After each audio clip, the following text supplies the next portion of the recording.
para você ligadinho com a gente. Nós estamos recebendo nesta manhã doutor em Direito Digital, Rafael Chay, a quem agradeço a presença no programa Tribuna Livre. Ele lançou aí a 3ª edição do livro Liberdade de Expressão, Internet e Telecidadania.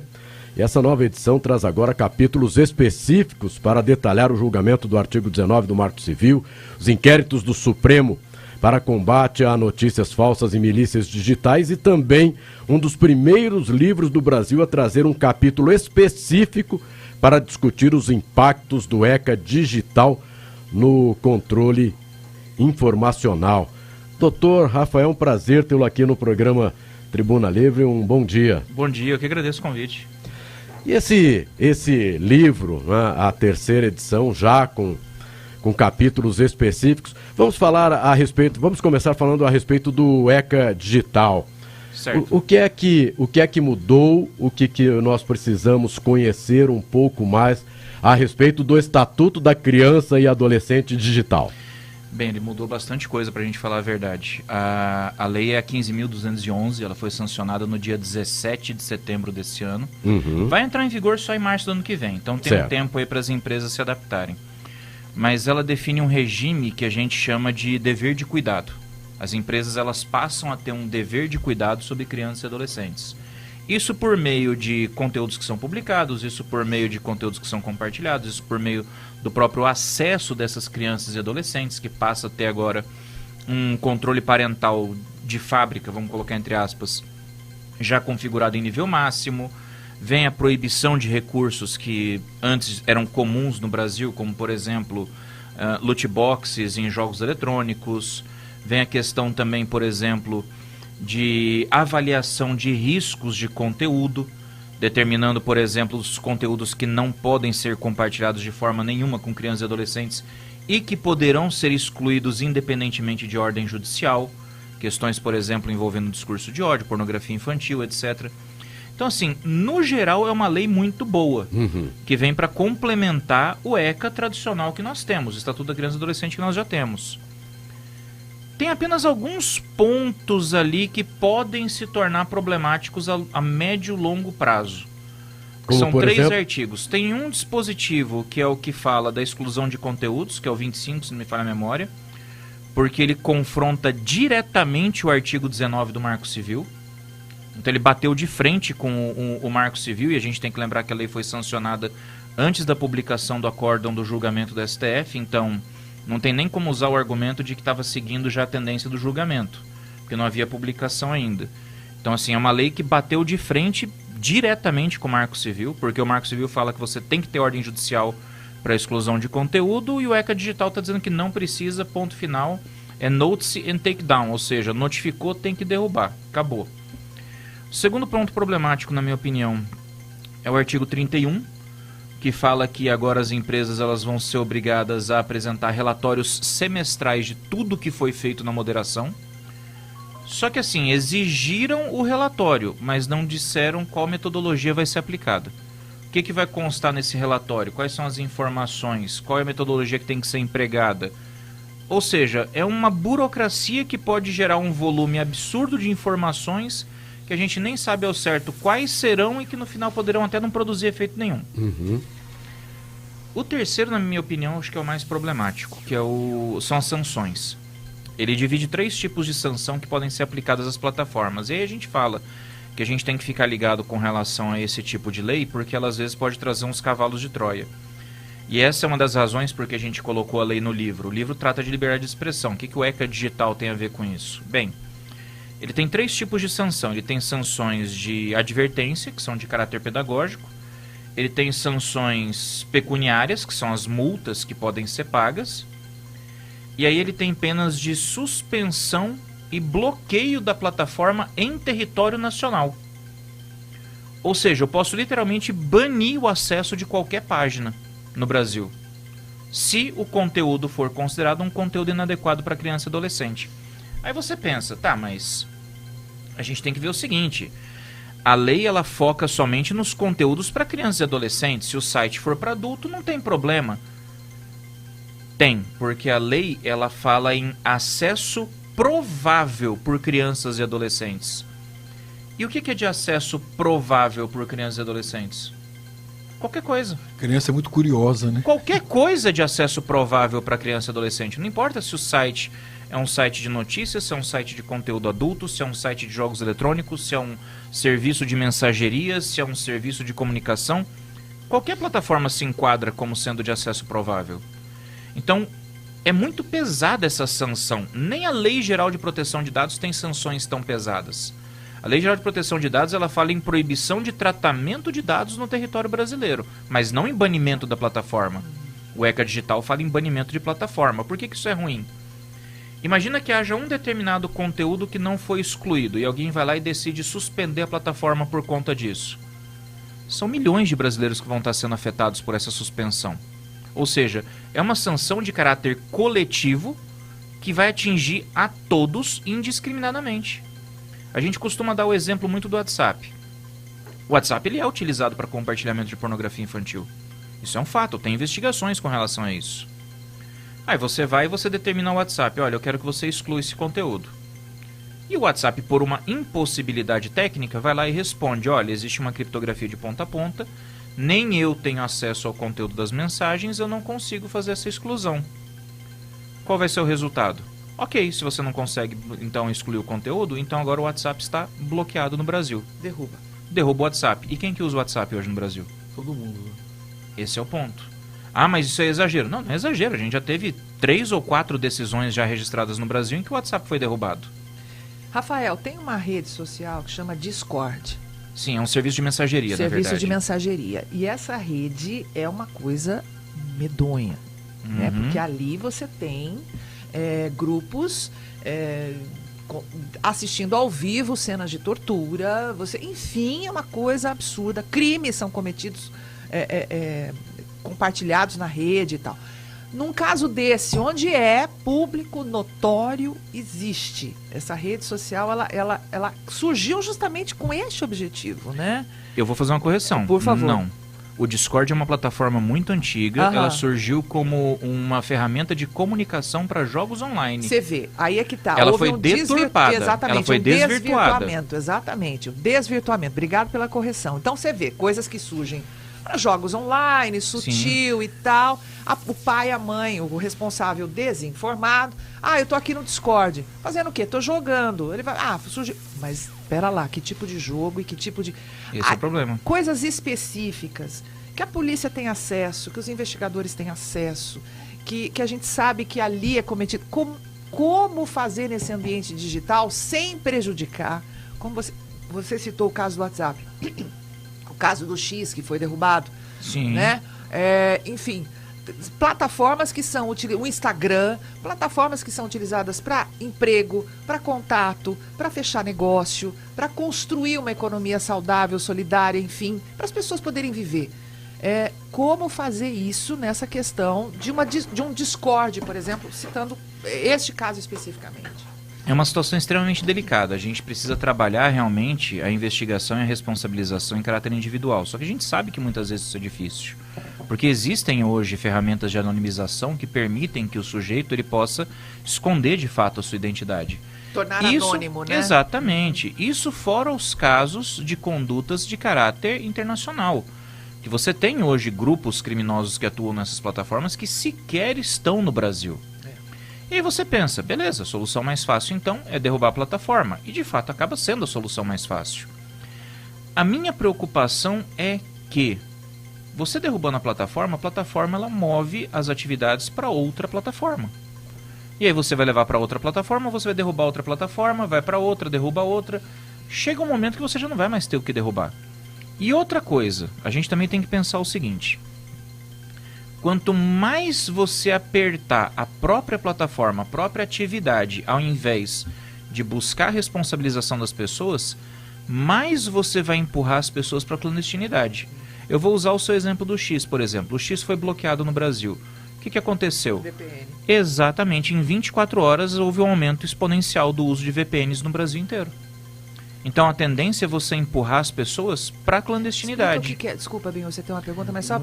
A VPN é uma rede virtual privada, é uma ferramenta que você pode instalar que vai fazer com que haja uma proteção, vamos dizer assim, com relação à sua identidade online. Você não vai poder fazer um rastreio de IP, porque o IP vai ser direcionado para outro lugar. O IP é o protocolo de internet, é a sua identidade na rede. Um exemplo que eu acho que talvez seja o mais gritante disso que eu estou falando é um site chamado Dogolachan. O Dogolachan, ele era um site que ficava na internet de superfície, como a gente conhece, e que era usado para compartilhar conteúdos manifestamente criminosos em sua maioria. Tinha outras coisas aleatórias, mas também tinha coisa criminosa ali. Tinha pornografia infantil, tinha discurso de ódio, tinha racismo, tinha de tudo.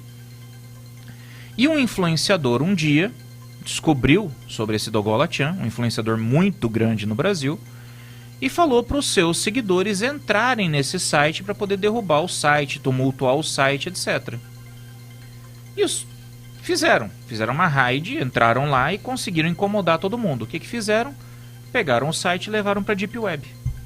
O site hoje ele funciona dentro da Deep Web. Por que isso é relevante?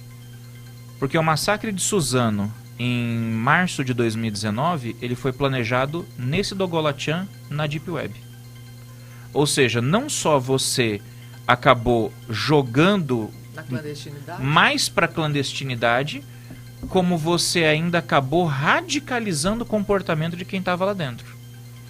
Então, muitas vezes, essa abordagem de atacar a ferramenta pode não ser a ideal. Porque o cara que é o criminoso, o cara que comete a conduta, ele simplesmente vai eleger uma nova ferramenta e vai continuar fazendo. Sob o manto da ilegalidade, sob o manto da impunidade.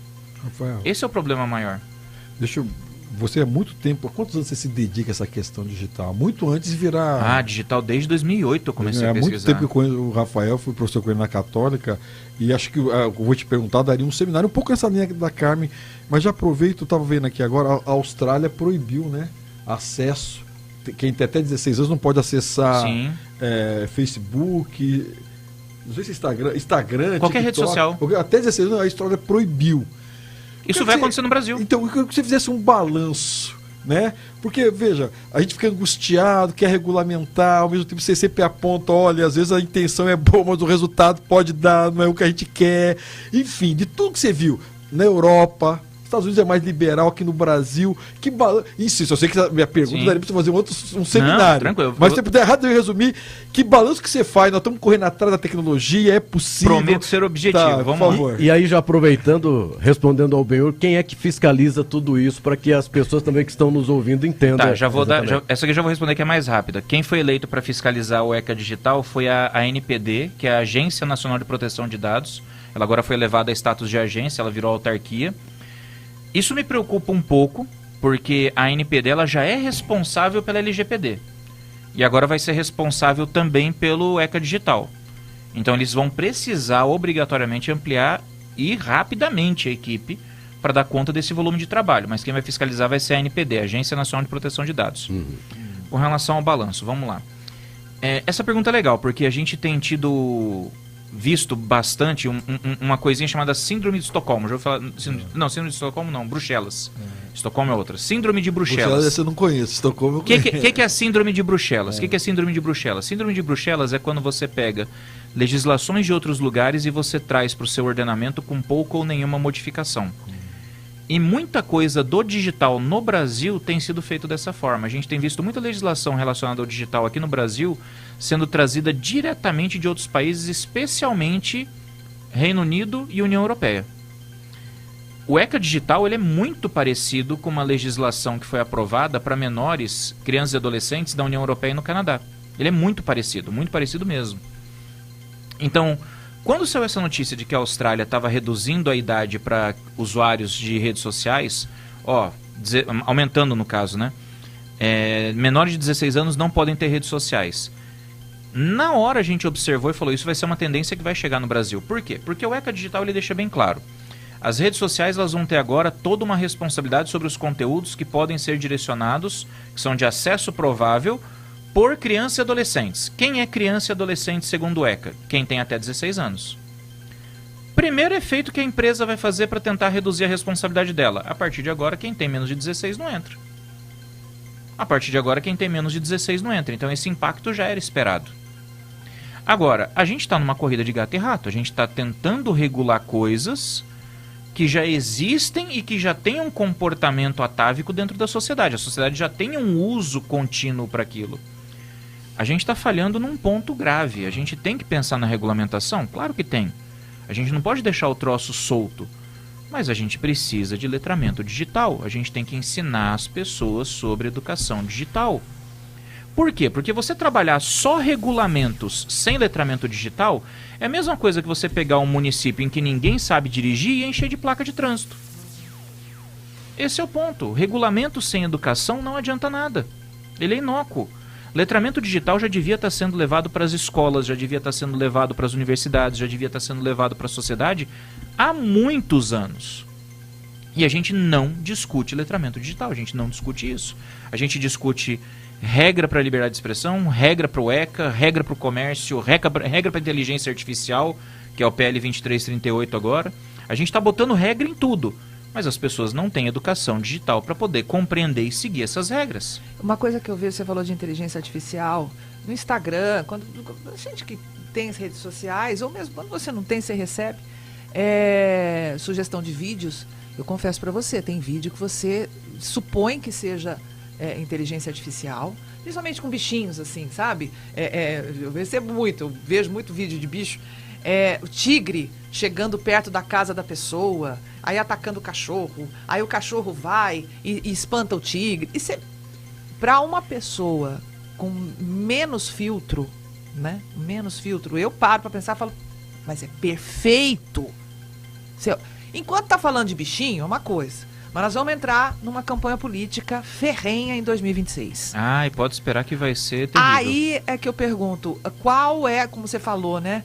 Uma cidade que é onde as pessoas não sabem dirigir, cheia de placa de trânsito. O que nós podemos esperar dessa comunicação pela internet, usando a inteligência artificial, e até onde a gente pode ter problema com isso? A história já nos mostra que a gente já teve problema. A gente já viu casos clássicos de manipulação informacional em larga escala que influenciaram eleições. O próprio Brexit foi diretamente influenciado pelo caso Cambridge Analytica. A modulação... Você acha que foi decisivo? Eu acho. Você acha que foi decisivo? Eu acho que foi. O Cambridge Analytica, com certeza foi. Modulação de comportamento escancarada. Houve uma modulação de comportamento. E o perigo da modulação de comportamento, dessa manipulação informacional, é que mesmo a pessoa que muitas vezes crê que é capaz de compreender e enxergar a verdade, etc., ela muitas vezes é manipulada em nível subconsciente. É uma brincadeira que eu fiz com os meus alunos uma vez. Eu perguntei assim, quem aqui comeu o morango do amor? Todo mundo levou, nossa, eu fui atrás desse. Assim, beleza, mas vocês foram provar porque vocês realmente queriam experimentar o doce ou porque vocês não queriam ficar fora da trend da rede social?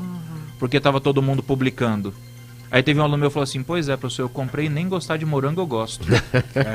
Que nível eu falei, esse é o ponto, entendeu? Posso só fazer agregar um comentário? Claro. Porque assim, quando a gente fala de rede social, principalmente na questão da informação, a gente coloca o jornalismo tradicional como contraponto.